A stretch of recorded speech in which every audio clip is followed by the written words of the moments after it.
Hi everyone, this is Donna. Thank you so much for joining me on the Whimsy Stamp channel today.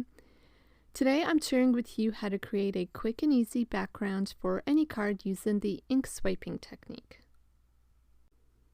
I'll be using the newly released Gnomes Birthday stamp set to create my card, and I will also bring in a couple of other products which I will mention in just a little bit. To get started on this technique, I'm actually going to use some heavyweight gloss cardstock, and I will cut that down to an A2 sized panel. Now, the reason I'm using glossy cardstock today is because it does make this technique a little bit easier to apply the ink, but you do want to still work quickly as the ink does dry fairly fast. So I thought I would start creating a gradiated ombre background using 3 shades of pink, and I'm just literally taking a mini ink pad and I'm swiping it back and forth across to transfer the ink.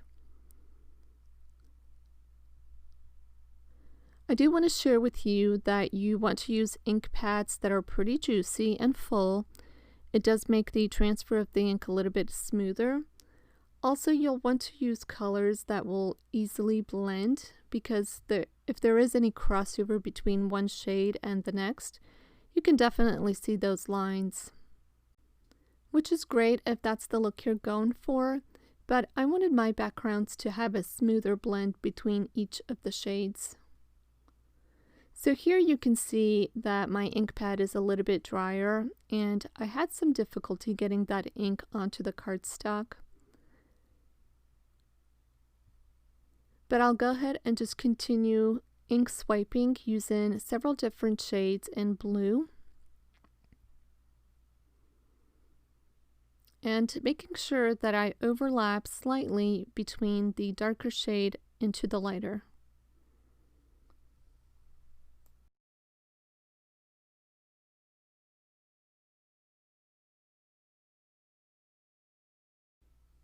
I had a lot of fun with this technique, and I just kept creating. I mixed different colors and different inks just to see what I could get. But for today, I'm just going to use 2 of the ombre backgrounds that I created to finish into cards.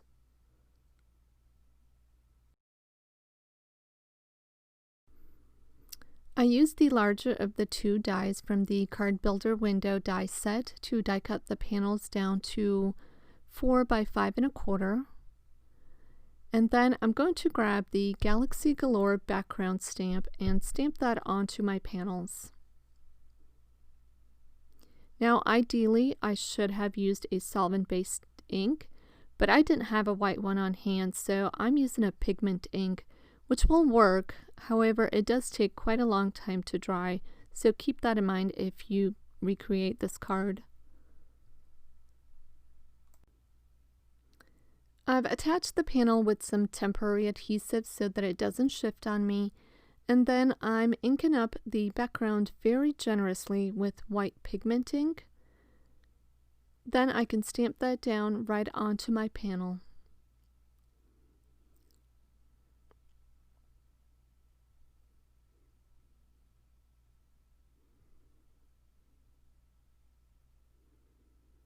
And there is my very starry background. So again, this will take a long time to dry. I didn't try to heat set it with a heating tool because I wasn't sure how the cardstock would react. So in the meantime, I'm going to work on the coloring of the images. I've stamped the gnomes using a Copic friendly dye ink onto smooth white cardstock, and then I've got my Copic markers to color in the images.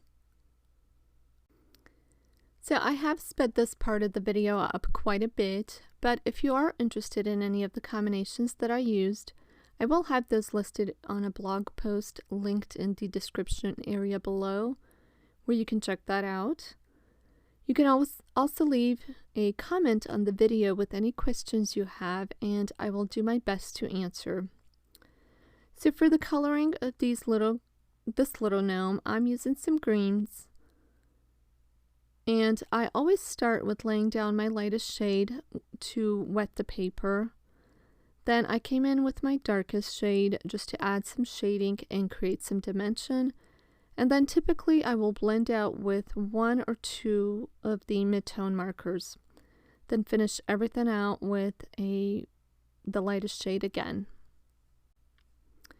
For his little beard, I'm just doing some flick texturing using several shades of neutral gray. And I do leave quite a bit of it white because I do want it to appear somewhat white.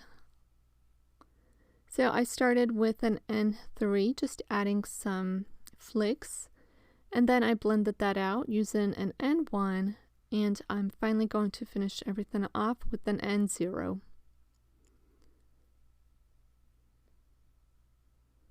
Just some really basic coloring. Then I can just color up the little parts of the skin that you could see. Just on his nose, a little bit of shading, and a little bit on his arms, and just a little bit underneath his hair where you could see his eyes.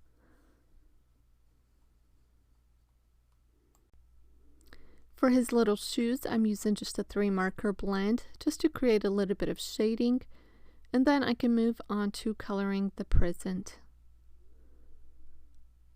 Again, I'm reaching for those neutral gray markers because the background is so bright and bold. I didn't want too many competing tones of color.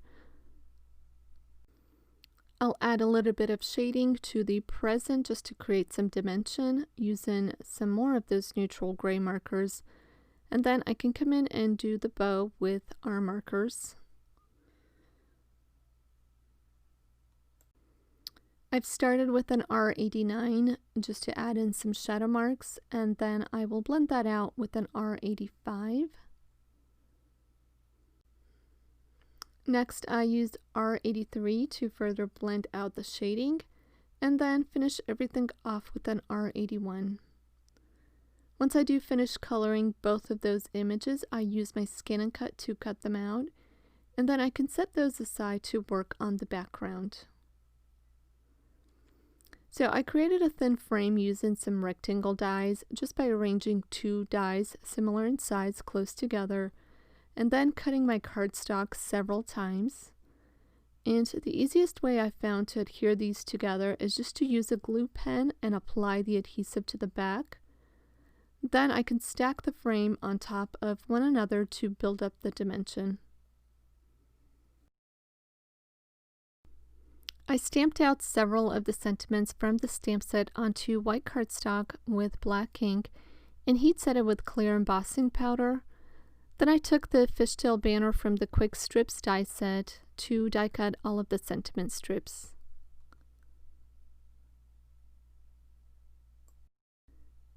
And finally, I'm ready to start putting together all of the pieces to create my cards. I've added fun foam to the back of that background panel because I felt like it just needed a little more sturdiness. And then here I'm just using a little bit of liquid adhesive to attach that panel to a side folding A2 size card base.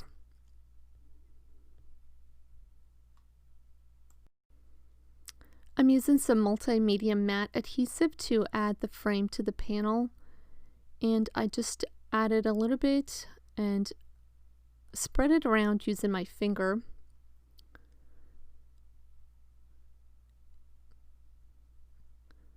And then once I have a layer of adhesive on all 4 of the sides, I can go ahead and press that in place onto my panel.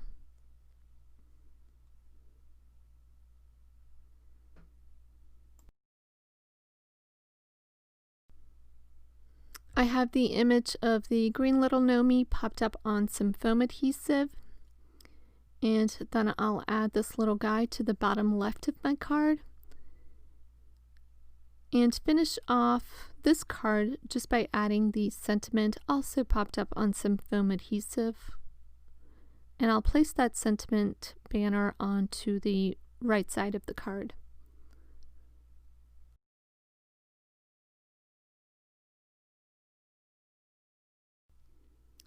For the second card, I opted not to add the frame because Not once at any point did I realize that there's a small white gap where I did not completely cover the background with ink.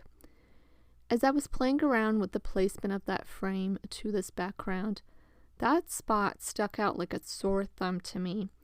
So I just excluded the frame and added my image with foam square adhesive into that left corner. And then here I'm adding these sentiments to finish off this card.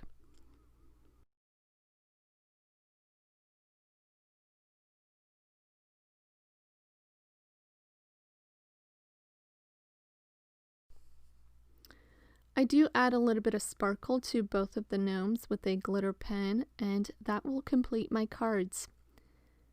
I have linked all of the newly released products down below, so be sure to check that out, as well as all of the amazing projects that the design team had created. I want to thank you for joining me today. Let me know what you think about the ink swiping technique or some similar technique. Don't forget to leave this video a like if you've enjoyed the content, and subscribe if you're not subscribed already. Also hit the notification bell to be notified the next time Whimsy Stamps uploads a video. Thanks again for stopping by, and I'll see you next time.